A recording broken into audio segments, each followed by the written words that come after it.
We have now come to the sixth sign that Jesus mentions in the gospel, where Jesus heals a man who was blind from birth. Now, here are some facts that we need to know before we move ahead.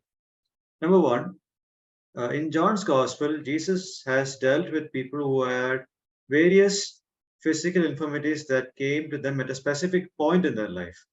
For example, the nobleman's son was sick a few days prior to Jesus meeting the nobleman. And then in chapter 5, the man who was invalid for 38 years obviously lived much longer than that. But he hasn't dealt with someone who has had a physical defect from birth. That's one thing we should realize in this. The second thing is each successive miracle in the book of John is getting increasingly difficult than the previous one.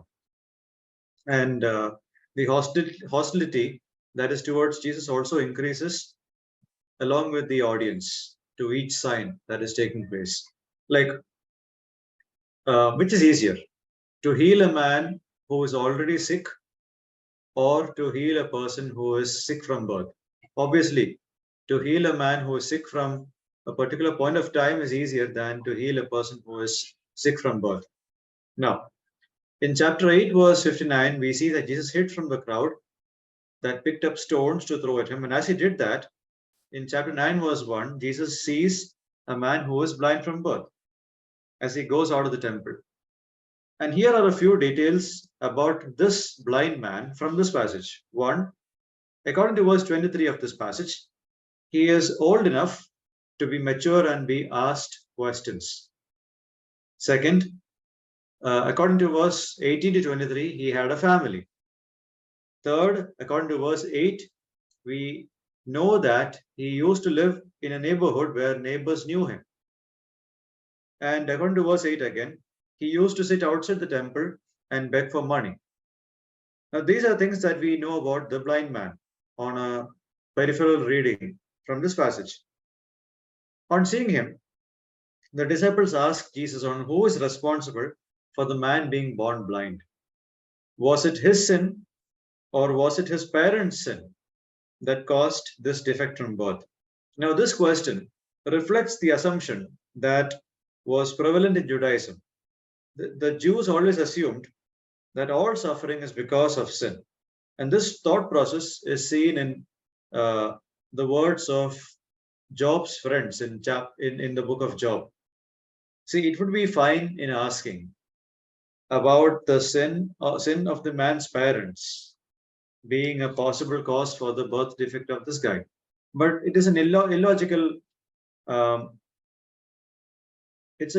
fallacy to think about the man being responsible for his birth condition. As in, the theory that suffering is because of sin would hold true for the invalid in John 5. But is it true here? No, it's not. And I'll give you the answer that Jesus gives to his disciples in verse 3 to 5. So let me just read that set of verses and then we will look at it.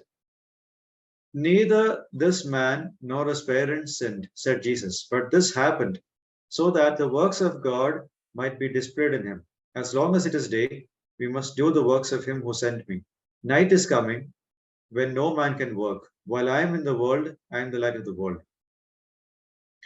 Number one, Jesus, the one who knows what is in man, explains to his disciples that it is not because of any particular sin that the blind man did, nor anything that his parents did, that this situation took place. This was the first fact that the disciples needed to know, so that they get the negative impression of the man out of the way.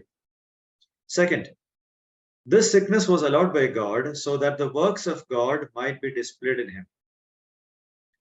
See, it is only in the background of the tragedy that God would display his glory. Third, in verse 4, Jesus brings in the metaphors of day and night as he talks about doing the works of the Father who sent him. In this context, day would refer to the time when Jesus is alive. Jesus' earthly presence, being the light of the world, makes everything day. On the other hand, night would be a reference to the upcoming time of his death by crucifixion. Jesus senses the nearness of his death, before which he, along with his disciples, must complete everything that the Father gave him to do. Number 4, as long as Jesus is physically in the world, he is the light of the world. This light of the world reference occurs the second time in this book, the first one being in John 8, verse 12. We know from the rest of the scriptures that after Jesus' death, his disciples will be the light of the world to draw others to Christ. This is hinted at briefly as Jesus involves his disciples to do his work. Now, having said these things, Jesus heals the man who was born blind. Now, here are a few more facts that we need to understand. 1, in this healing, what does he do? Let's look at verse 6. After saying this, he spit on the ground, made some mud with the saliva, and put it on the man's eyes. Now, this is the first thing that he does. He anoints the man's eyes with the mud that he made and told him to go and wash in the pool of Siloam. The word Siloam means to send. Okay. Now, notice a few things here. 1, Jesus doesn't tell him that he will be healed. I mean, Jesus just told the man, go to the pool of Siloam and wash. There's nothing about you will get healing after that. There is nothing of mention that Jesus says. The only thing that is implied in here is this blind man whose eyes has been treated by Jesus has to do what Jesus says. There's nothing else which is being required at this point. He did according to what Jesus said, and he came back seeing for the first time in his entire life. Now, the other thing we need to notice here is that this is not the first time that Jesus healed a blind person. Examples include Matthew 9, verse 27 to 30, Matthew 12, verse 22, Matthew 20, verse 29 to 34, along with Mark 10, verse 46 to 52, and Luke 9, verse 27 to 31, and Mark 8, verse 22 to 26. So all of these instances are other instances where Jesus healed a blind person. But in all these instances, as I said earlier, people had eyesight before they lost it during the lifetime. So this was the first time that Jesus healed a man born blind. That's one thing that we need to notice in here. Now, the next thing we need to notice regarding the passages that I just mentioned earlier is that we see different methods that Jesus used in healing blind men. As in Matthew 9, verse 29, Jesus touches the eyes of the blind man. In Matthew 29, verse 29 to 34, the same touching instance occurs. In Matthew 12, verse 22, Jesus casts out the demon that caused blindness, as in there is no touching. It's a rebuke to the demon and the demon goes out. In John 9, though, Jesus spits on the ground, makes a mixture of dirt and saliva, and puts it on the man's eyes. And then he tells the man to go to the pool of Siloam to wash. And he tells the man to go and wash to see if the man truly had a desire to be healed or he was just content with begging at that place. The healing in Mark 18, verse 22 to 26 is the closest to John 9 in terms of resemblance. As in Mark, Jesus touches the man's eyes after spitting on it. Here, however, the person in Mark 8 gets healed in a two-stage process. So there are a lot of differences between how the healing happens in the other gospels and in here. So I just wanted you to know about that. Now, why would Jesus heal this blind man? Obviously, there were other sick people there. Now, here are a few reasons for this sign. 1, the blind man was a beggar there, and he lived off the money that someone gave to him as alms. Jesus knew that this blind man was more in need of eyesight than money, because the inflow of money from those who gave alms to him wouldn't let him desire a healing from the blindness. As in, if you are a maimed person or a blind person or a deaf or a mute or any of that, and if you are in the temple, you can't be expected to go to work, and so it's an easy source of money because people in the Israel area are serious about acts of righteousness and they are serious about giving alms. So it's easy money. So Jesus knows that if this person continues being in that situation, this man would end up being a lover of money. Okay, if he continued to rely on his blindness to accumulate money. This is why Jesus chose to heal him. The second reason for why Jesus chose to heal him is that Jesus heals a man with a physical defect from birth. And this healing episode has a deep impact on his disciples. The disciples also witnessed this. As they see Jesus healing a man from birth who is sick from birth, they will also do that later on. As in, Peter and John would be involved in a similar instance in Acts 3, verse 1 to 10, where they heal a man who was lame from birth. I mean, here there's a man who was blind from birth. In Acts 3, there is a man who is lame from birth. So there are a few similarities here and there. One, both the sick ones are in the temple vicinity. Second, both of them have a physical defect from birth, blindness and lame.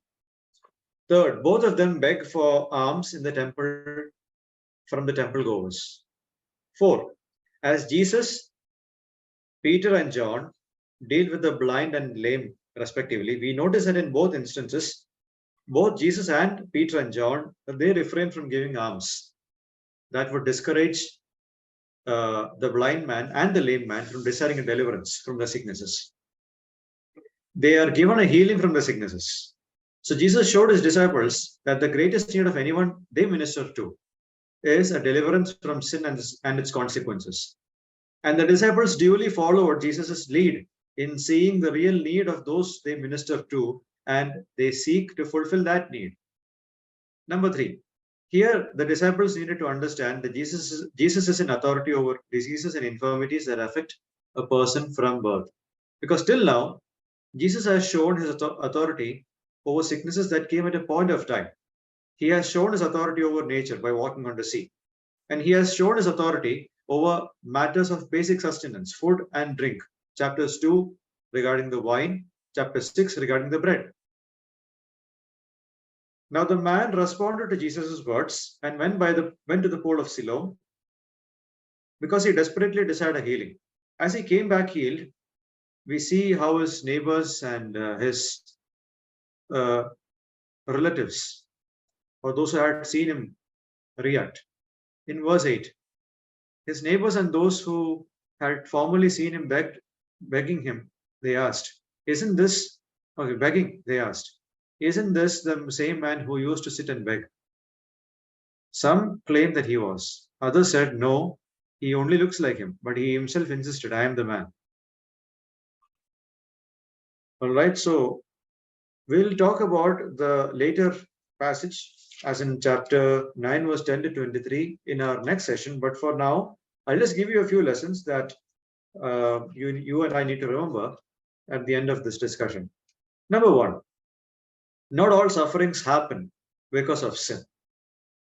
Some are allowed by God in people's lives. I mean, you and I might have this question. Why would a good God allow innocent people to suffer? Okay, why does God allow sufferings in this world to people who haven't done anything bad?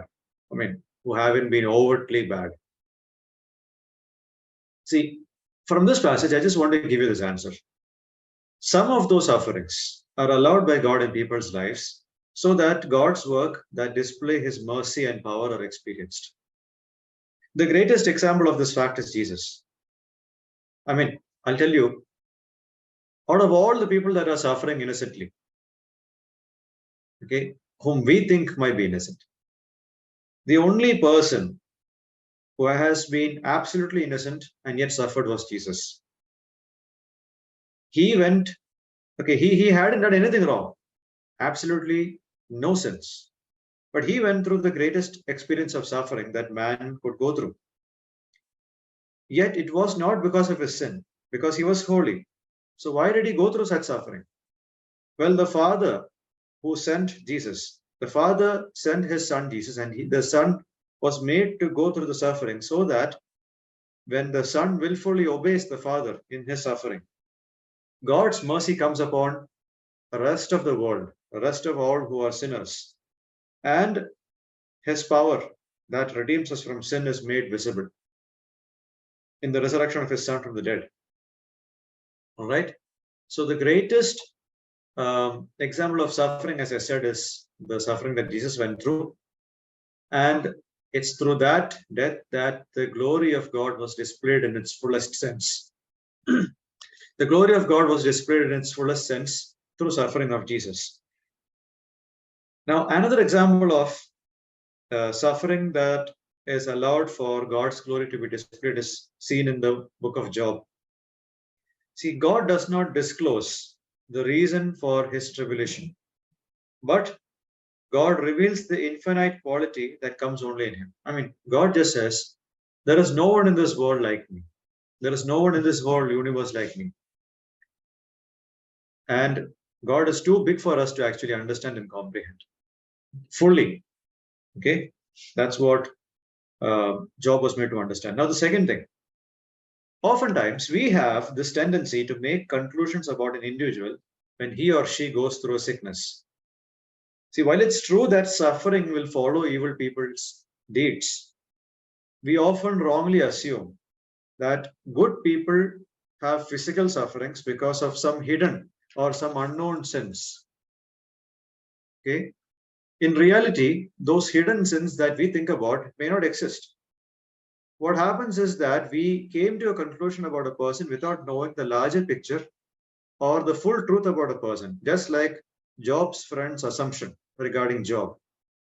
We should stop arriving at such conclusions and avoid passing judgments at the good people or people about whom we don't know well enough. Why? Because one, we do not know the full truth about a person or a matter. Second, we might be wrong in our conclusions. Third, Jesus is more interested in satisfying your deepest spiritual needs. Okay, we'll talk about that.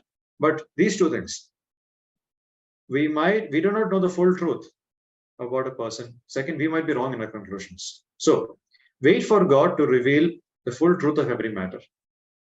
That's an application that I would want to bring out from this point. Third, Jesus is more interested in satisfying your deepest spiritual needs and your basic physical needs because he does not want us to continue in slavery to sin and its consequences. Let me repeat. Jesus is more interested in satisfying your deepest spiritual needs and your basic physical needs because he does not want to see us continue in slavery to sin and its consequences.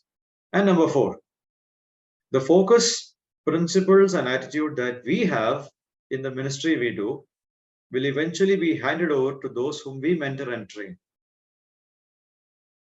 Okay? The ethics, the way in which we view ministry, whoever we mentor will imitate that. Whatever they seek to do or they seek and do in God's ministry is what we once sought and did in our time. Jesus' focus on the real need of the beggar who was born blind, that focus is passed on to the disciples who focus on the real need of the beggar who was lame from birth.